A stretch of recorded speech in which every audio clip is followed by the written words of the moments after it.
is we can only be successful with the AfCFTA's implementation if we can grow Africa's capacity to manufacture our own products.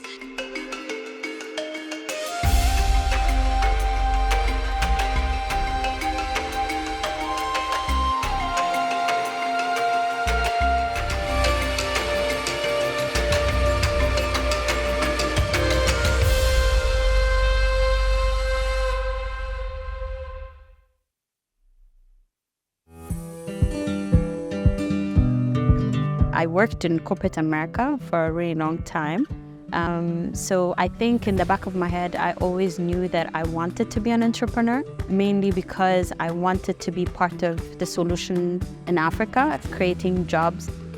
I've also been always very passionate about fashion. So this gives me space to design products that reflects our unique way of communicating our culture. My name is Jennet Lemma. I am the founder of Gaber Garments, which is a garment manufacturing company based in Addis Ababa, Ethiopia. Our strategy is sourcing from Ethiopian textile companies because we start at the designing aspect, and then based on the design, we make patterns and then cut and then process the garment. We focus on manufacturing retail products, trendy, fashionable products for the whole family. We also have a wholesale brand which focuses on providing customized uniforms and workwears for different companies locally as well as abroad. Our production capacity, if I could quantify it in per day, for example, like a round neck t-shirt, per day, per line, we could manufacture 1,000 t-shirts. And we could have up to 4 lines, so that's about 4,000 t-shirts. What I have on the schedule for production is the security uniform order. We have 675 pieces. Anything pending? We face many problems in the garment sector. For one, it's not very easy to find the skilled labor that you need, especially within management capacity. You have to invest in training as well. So we've developed a lot of material and partnered with other organizations as well for training. Yeah, this is good. I have learned, over the years that women are a minority in this sector.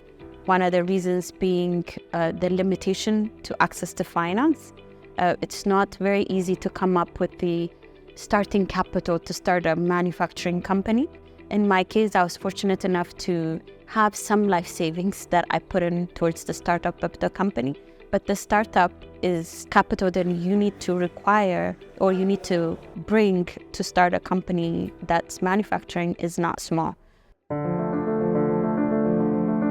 I worked with UNDP very closely, and I've taken a training to increase my knowledge around AfCFTA, particularly like a master class that was in Rwanda, Kigali.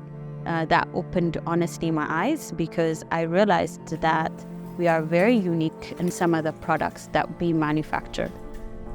I see the African Free Trade Agreement to be a huge opportunity, honestly, especially for companies that are in the value addition and making final manufactured product here locally. I think it will create economies of scale. It would definitely help us find more market and increase our sales, which means we can increase our production capacity, which means we can hire more people. I think it's very important that women are very involved in the manufacturing sector because the whole point of AfCFTA is to empower Africans to source locally, use our own raw material, and then take advantage of the raw material by investing in the value addition of the manufacturing. Which means then, like in the garment sector, for example, if we are the ones manufacturing the cotton, if we're the one weaving and making it a textile, and then making the final garment product, and then exporting those products, then that would mean we take advantage of the sale of the final product. We can grow Africa's capacity to manufacture our own products and industrialized our continent.